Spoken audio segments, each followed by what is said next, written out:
जय सिया राम दर्शकों, आप सभी का बहुत बहुत स्वागत है आप सभी के अपने प्रोग्राम स्वयं को खोजो में।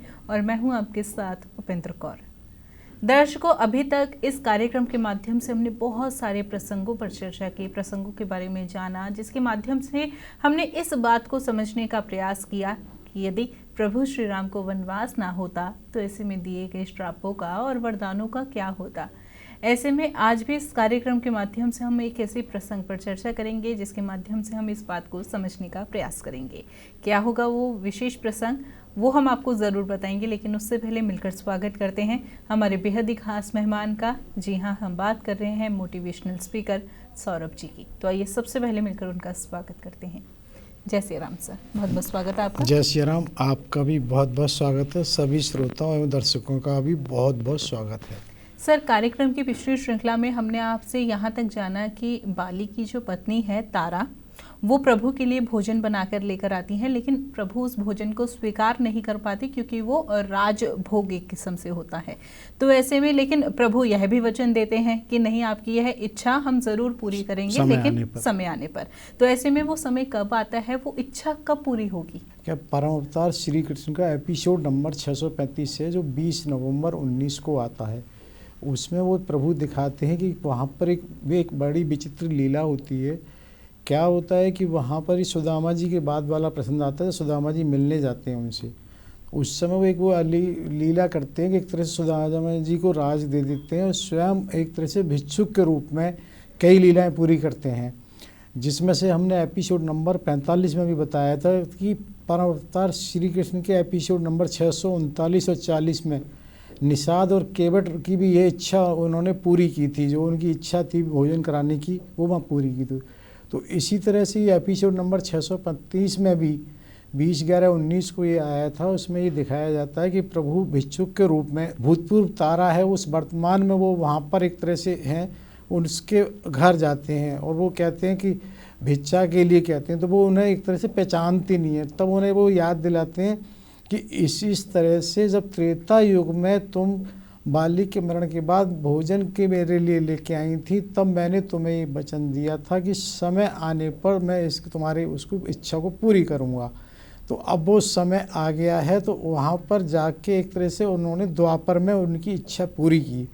तो अब यहाँ मेरा ये कहने का आशा है कि देखिए कौन सी घटना कहाँ, किससे और कैसे जुड़ी होती है। अगर त्रेता युग में वो राम वनगमन नहीं होता, बाली वध नहीं होता, बाली वध नहीं होता, तारा का वो नहीं होता, तारा की वो इच्छा नहीं होती, तो ये द्वापर में पूरी नहीं होती। कैसे पूरी होती? तो एक जो बताया ना कि हर क्रिया की बहुत बड़ी प्रक्रिया है, वो अप्रत्यक्ष प्रक्रिया है। तो उसी तरीके से वहाँ तारा की वो इच्छा पूरी करते हैं। और इधर क्या होता है, जब तारा की इच्छा पूरी, हमने जिक्र किया कि वहाँ सुग्रीव के एक तरह से राज की तैयारी होती है। सुग्रीव के जब क्या होता है, इच्छा होती प्रभु को, वो भी चाहते हैं जाएं, नहीं प्रभु कहते हैं मैं किसी नगर या उसमें जा ही नहीं सकता हूँ, 14 वर्ष का वनवास है। तो वो हनुमान और लक्ष्मण जी को साथ उनके भेजते हैं और एक तरह से समझाओ शब्द आता है मानस जी में कि उन्होंने लक्ष्मण जी को समझा के भेजा है। तो समझा के क्या भेजा है, समझाया यह एक तरह से अंगद को युवराज बनाना है। युवराज का अर्थ ये होता है कि बाली के बाद जैसे सुग्रीव राजा हो गए, तो ऐसे नहीं, सुग्रीव के बाद यदि कोई राजा होंगे तो अंगद होंगे। तो ये बात इस समय जो हो जाएगी तब तो हो जाएगी, क्योंकि अन्यथा क्या होता है कि फिर उसके अलग हो गए। क्योंकि इस समय तो एक वातावरण ऐसा बना हुआ है कि वो सुग्रीव ये खुद कह रहे हैं मुझे नहीं चाहिए राजपाट और वो नहीं चाहिए, तो प्रभु उनको कह रहे हैं नहीं, ये तो सब अब होना ही है। तो इस तरह से लक्ष्मण जी और हनुमान जी को समझा के भेजा जाता है। वो उस नगर में वहाँ जाते हैं और नगरवासी भी जब ये देखते हैं कि तारा और अंगद उनके साथ हैं, तो उनका विरोध करने का बनता ही नहीं है, वो भी जयघोष कर रहे होते हैं। ऐसा भी आता है क्योंकि वहाँ भी एक तरह से राज तिलक या वो होना है, तो वहाँ पे नगर को सजाया जाता है। किसी का भी किसी स्थिति में अगर कोई राजपोष होता है तो उसकी एक तैयारी ज़रूर होती है। तो वहाँ जब उसकी तैयारी हो रही होती है तो क्या होता है, जो तारा हैं उनका मन एक तरह से विरक्ति का सा हो जाता है। वो वर्तमान में जो साम्राज्ञी हैं उनकी कोई रुचि नहीं होती है, लेकिन हनुमान जी उनको इस तरह से समझाते हैं कि देखो मैं इस बात को समझ सकता हूँ, तुम्हारी कहीं कोई रुचि नहीं है, लेकिन तुम्हें अंगद के भविष्य को देखते हुए प्लस एक तरह से जो ये किष्किंधा का राज्य है, ये तुम्हारे पति बाली का ही तो राज्य है। इसको व्यवस्थित रखने के लिए आवश्यक, क्योंकि आप ये देखिए वानरराज सुग्रीव बहुत लंबे समय से यहाँ से विरक्त रहे हैं। उन्हें वर्तमान की आवश्यकताएं, समस्याओं से वो अपरिचित हैं। उनको किसी भी तरह से तुम्हारे अनुभव की बहुत आवश्यकता होगी, कहीं वो नहीं होगी। तो वहाँ उनको इस तरह से भी समझा जाता है, लक्ष्मण जी वगैरह कहते हैं तुम नित्य कन्या हो, क्योंकि हमारे यहाँ माना गया कि 5 कन्या जो नित्य कन्या के रूप में, उसमें से क्या होता है, उधर द्रौपदी और कुंती माता, इधर मंदोदरी और तारा भी उन 5 कन्याओं में शामिल होती हैं। मैं समझता हूँ नित्य कन्या से ये कि एक तरह से कहीं उनको जरा अवस्था नहीं आती, वो कन्या ही रूप में रहती हैं, वृद्धावस्था जैसे कहना चाहिए नहीं है। तो यहाँ उनको सब ये समझाते हैं तो इस तरह की भाई तुम्हारी बहुत आवश्यकता है। तो वो इस बात को शहर से उनको भी समझ में आती कि नहीं, अगर इसका एक का एक, क्योंकि ये सभी जगह होता है कि अदरवाइज़ कहीं ना कहीं दो धड़ हो जाते हैं, कुछ लोग समर्थक कुछ उसके विपक्ष में होते हैं, तो वो देर से भी हो सकता है किसी विरोध की चिंगारी हो। तो इस बात को बहुत अच्छे से समझती हैं, साम्राज्ञी पहले भी थी और उनको सबकी जानकारी रहती है। तो इस तरह से वो स्वीकृति उसकी दे देती हैं। लेकिन क्या होता है कि वो एक बात और स्पष्ट करती हैं, क्योंकि सुग्रीव की जो पत्नी रूमा है उसके बारे में ये बात वो कहती हैं कि भाई जो साम्राज्ञी हूँ मैं केवल एक तरह से शासन और व्यवस्था के लिए हूँ, बाकी मेरा उससे कोई आशय नहीं है। तो वहाँ पर बल्कि वो एक बार तो ये कहती हैं मैं उसका स्वत्व नहीं लेना चाहती, ये अधिकार तो एक तरीके से रूमा का है, सुग्रीव की पत्नी। तो रूमा तुरंत ही कहती दीदी आप कैसी बात कर रही हो, मैं तो कभी शासन और उसके राज के कार्यक्रम में अनभिज्ञ रही हूँ, मुझे तो बिल्कुल कुछ नहीं आता, आप मुझे इससे दूर ही रखो, ये आप ही संभालो। तो इस तरह की जब बात होती है तो फिर वो उसके लिए तैयार हो जाती हैं और वो स्पष्ट ये कर देती हैं कि केवल शासन व्यवस्था के लिए एक तरह से वो उसके साथ साम्राज्ञी के रूप में होंगी, बाकी किसी अंतःपुर या किसी उससे उनका कोई वो अर्थ नहीं है, उसके लिए रूमा ही उसके स्थान पर रहेंगी।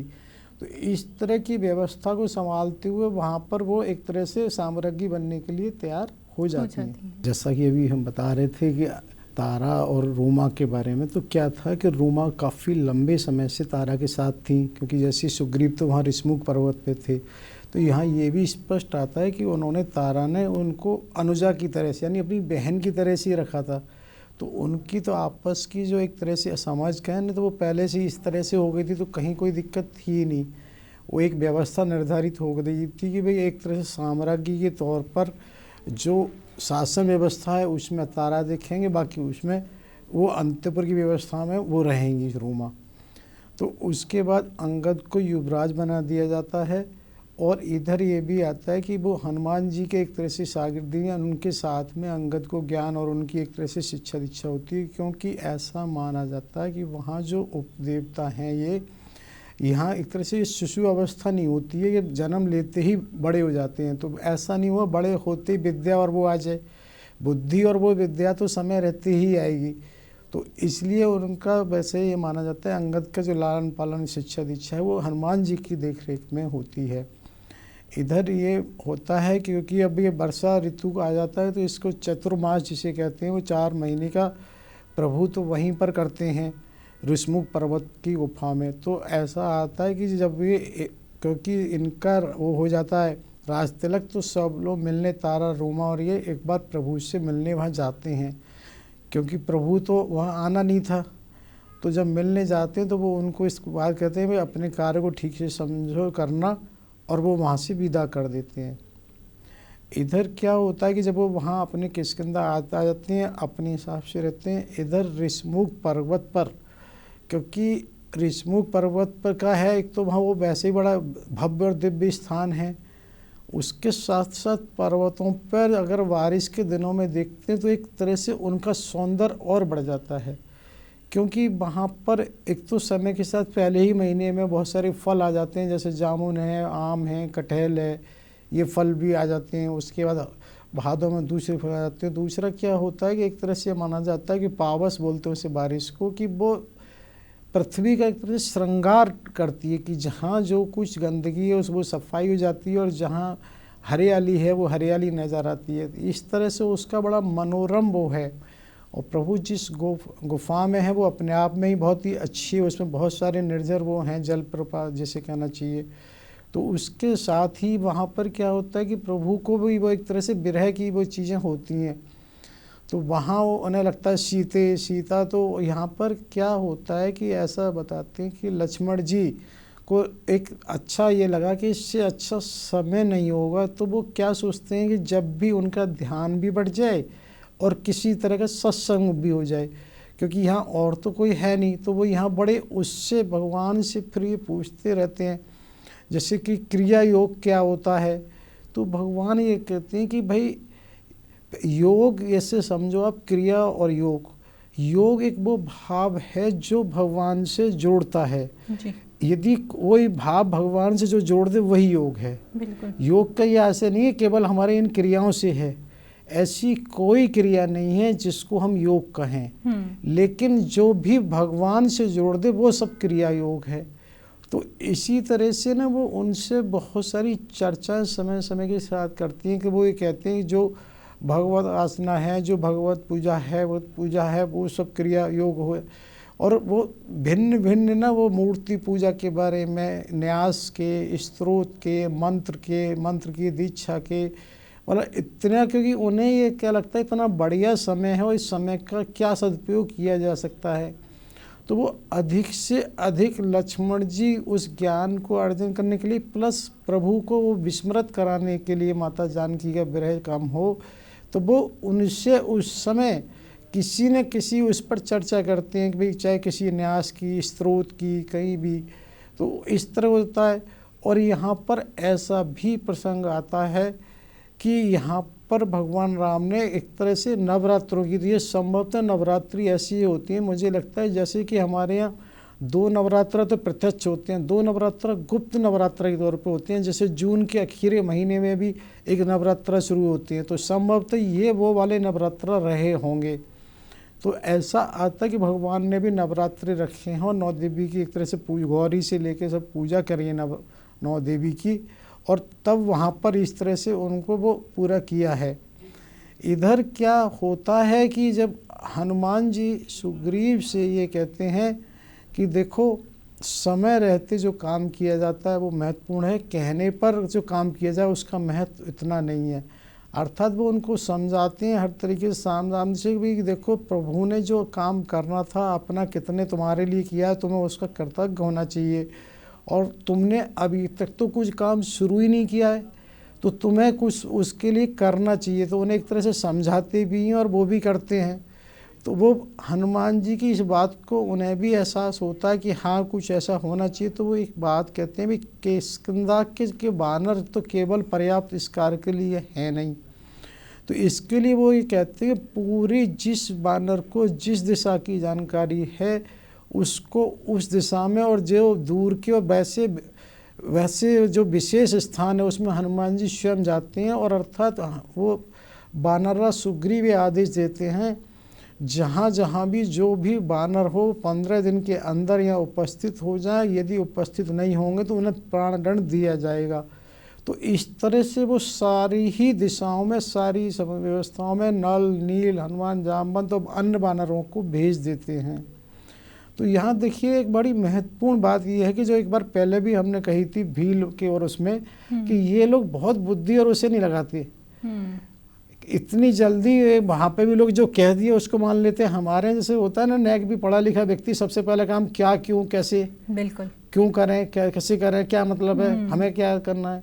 तो वहाँ ऐसा कुछ नहीं होता। उन बानर राज की सिर्फ आज्ञा काफ़ी है, जबकि उनको उनसे कोई लेना देना नहीं है, दूर दूर तक कोई वास्ता नहीं है। लेकिन क्योंकि वो बानर राज हैं तो उन्होंने बात मान ली, इसीलिए उन्होंने उस बात को सिर्फ ये माननी है। और ऐसा किया जाता है, उनको जब भेज दिया जाता है तो उसके बाद बानर आने शुरू भी होते धीरे धीरे।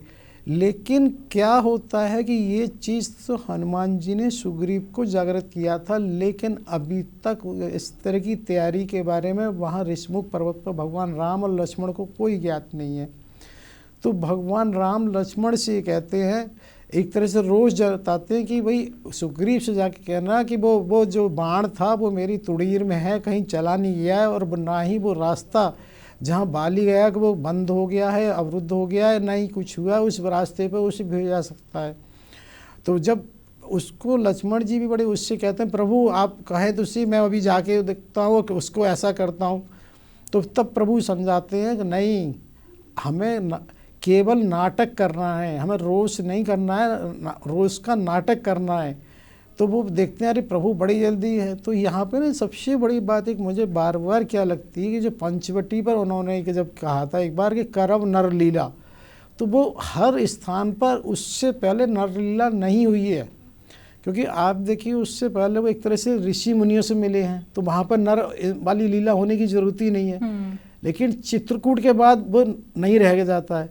तो यहाँ उन्होंने हर उस पर नर लीला की है। जैसे सबसे पहले तो क्या हुआ था, जब वो आता है सीता हरण से पहले मृग बन के आता है ना, जी जी जी जी जी, तो मृग के समय ये नर लीला, क्योंकि कहाँ तुमने जयंत को एक सींग के बाण से ऐसा कर दिया, और कहाँ तुम, जबकि एक तरह से वो काक के रूप में, जो काक को माना जाता है उड़ भी सकता है, तो उड़ने वाले को वो होता है, और जबकि यहाँ वो व्यक्ति केवल मृग में आया है तब भी उसके साथ दौड़ के गए, उसको ऐसा नहीं किया है जैसे एक नर को करना होता है। हाँ जी।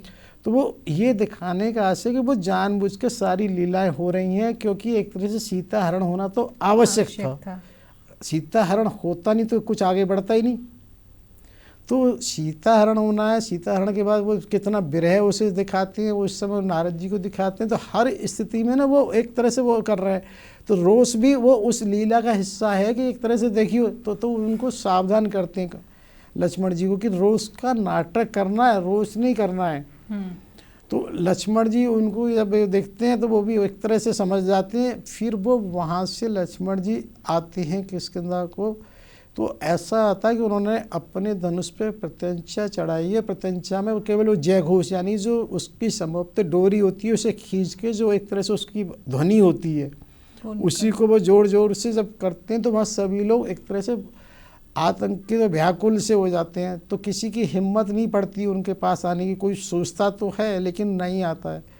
सबसे पहले फिर अंगद ही उनके आते हैं कि बाली पुत्र अंगद आपको चरणों में प्रणाम करते हैं। अंगद लक्ष्मण जी के चरणों में जब पड़े थे तो लक्ष्मण जी ने अंगद को उठाया और उन्होंने कहा कि श्री राम के आश्रित सदैव अभय हैं। क्योंकि जब उन्होंने कहा था ना आश्रित करके मैं चरण प्रणाम करता हूँ, तो उनको स्पष्ट कर दिया कि जो श्री राम का आश्रित है वो तो सदा अभय है। लेकिन तुम एक सुग्रीव को कहो मेरी बात माननी हो तो मुझसे मिले, क्योंकि रोज़ वो उसी तरह से शो कर रहे हैं। तो होता क्या है कि इधर जब उस अंगद अंतपुर में जाकर वहाँ सुग्रीव से और जहाँ रूमा और तारा भी हैं वहाँ वो कहते हैं कि इस तरह से वो बड़े रोष में हैं। अगर और ये प्रत्यंचा शांत नहीं की गई तो बहुत से वानरों की हृदय गति भी रुक सकती है।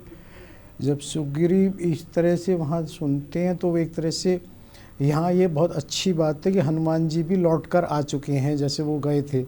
तो हनुमान जी से ही सलाह ये करते हैं कि मुझे क्या करना चाहिए, मेरी हिम्मत नहीं है कि मैं उनका सामना कर सकूं।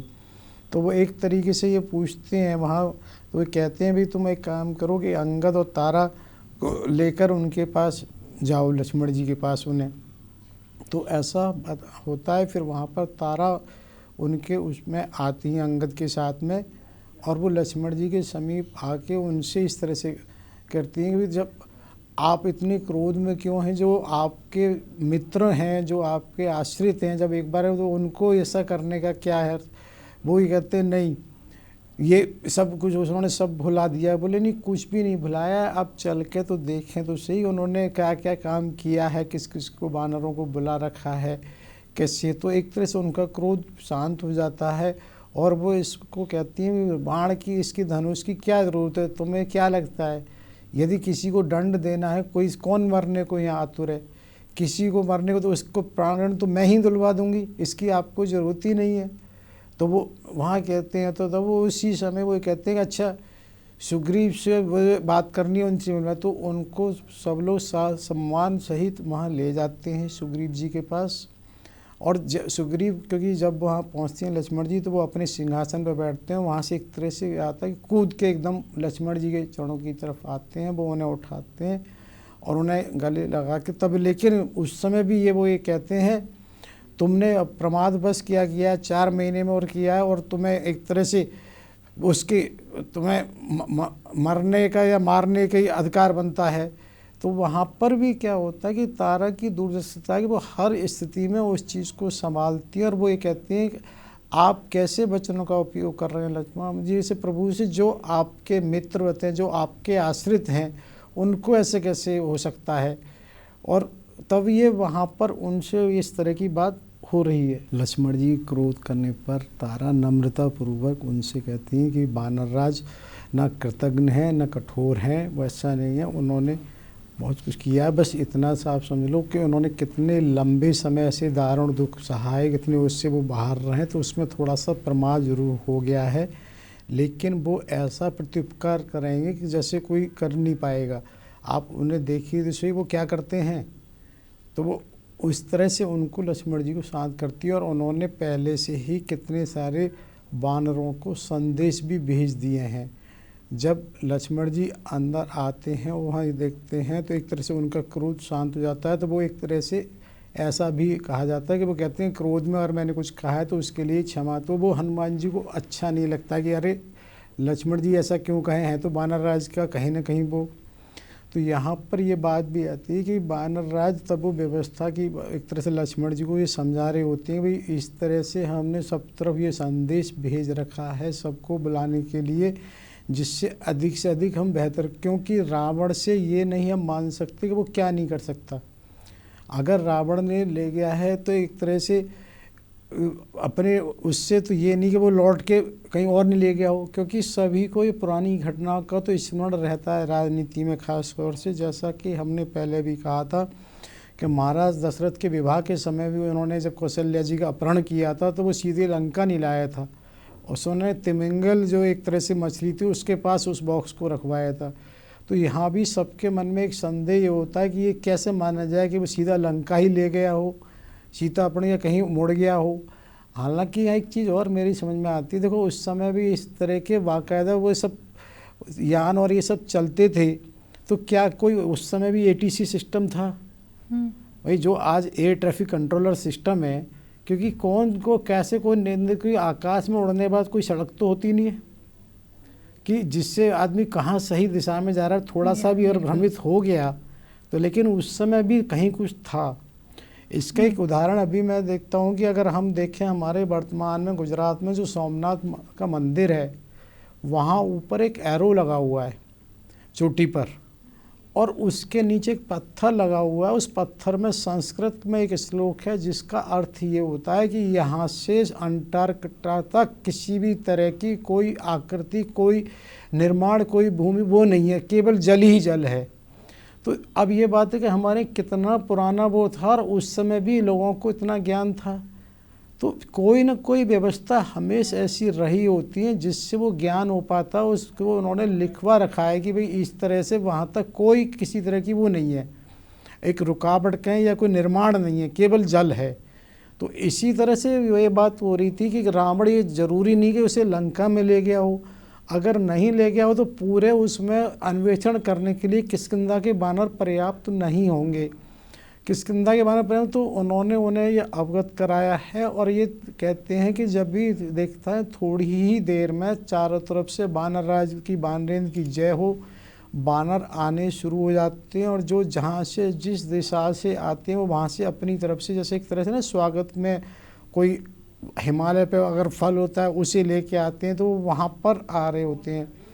तब ही वहाँ फिर ये बात होती है कि लक्ष्मण जी और के साथ में ही सुग्रीव और ये एक तरह से कहना चाहिए अंगद और बाकी वानरों को लेके वो भगवान राम के वहाँ माल पर्वत पर जाते हैं, माल शिखर पर, और वहाँ पर ही इस तरह से अन्य उनकी कायदा वो बताते हैं कि वो जब वानर धीरे धीरे वहाँ की ओर आ रहे होते हैं।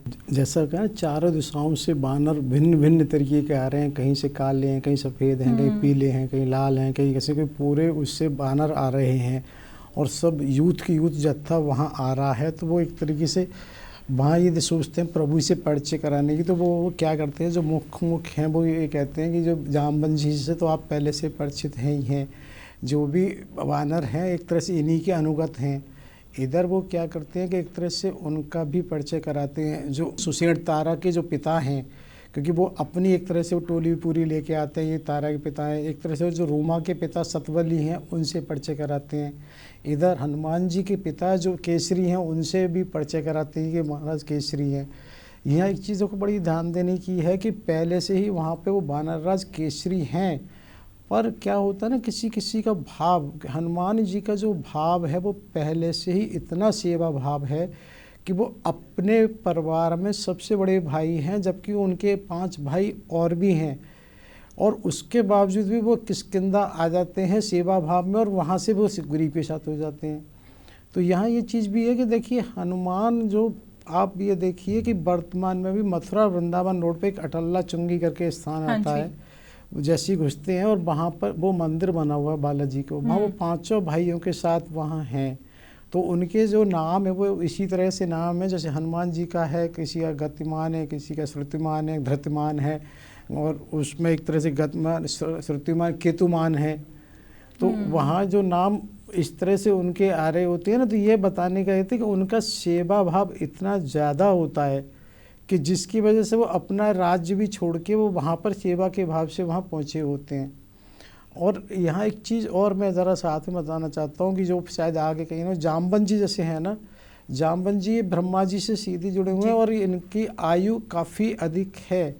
और ये जाम्बन जी का सिर्फ ये बताने का था, क्या होता है कि जब राम रावण का युद्ध हो जाता है तो उनकी एक इच्छा होती है कि प्रभु से मेरा भी युद्ध होना चाहिए। वो एक तरह से उनकी शक्ति का सा अंदाज़ा लगाना चाहते हैं जी। तो होता क्या है कि प्रभु उनकी भी इच्छा को उधर जाके द्वापर में पूरी करते हैं। अच्छा। वो जाम्बन जी से एक मणि की कथा आई तो बताएंगे, जब वहाँ पे एक मणि का चोरी हो जाती है तो जिसमें फिर वो अपनी पुत्री जाम्बवी का विवाह भी करते हैं उनके साथ। अच्छा। कृष्ण जी के साथ उस मणि की वाली एक कहानी उसमें है, विचारा उसमें करेंगे। तो जाम्बन जी की इच्छा इस वाले युग में ही, त्रेता युग में हुई थी, भगवान से मेरा भी एक तरह से युद्ध होना चाहिए, जिसकी पूर्ति उधर द्वापर में हुई है। सर बहुत ही विशेष प्रसंग पर चर्चा हो रही है और बहुत ही विशेष प्रसंग पर आपने जानकारी अभी तक हमें प्रदान की है। लेकिन अब मन में यह सवाल है कि वानर तो एकत्रित हो गए हैं, लेकिन अब कैसे वानरों को भेजा जाएगा और सूचना कैसे एकत्रित की जाएगी वो हम आपसे जानना चाहेंगे। लेकिन कार्यक्रम की अगली श्रृंखला में अभी हमें वक्त इजाजत नहीं दे रहा, तो कार्यक्रम को यहीं पर विराम देना होगा। लेकिन आपने अपना कीमती समय दिया उसके लिए बहुत बहुत धन्यवाद। आपका भी बहुत बहुत धन्यवाद। सभी श्रोताओं दर्शकों का कोटि कोटि आभार तथा होने वाली गलतियों के लिए क्षमा। जय श्री राम। जय श्री राम।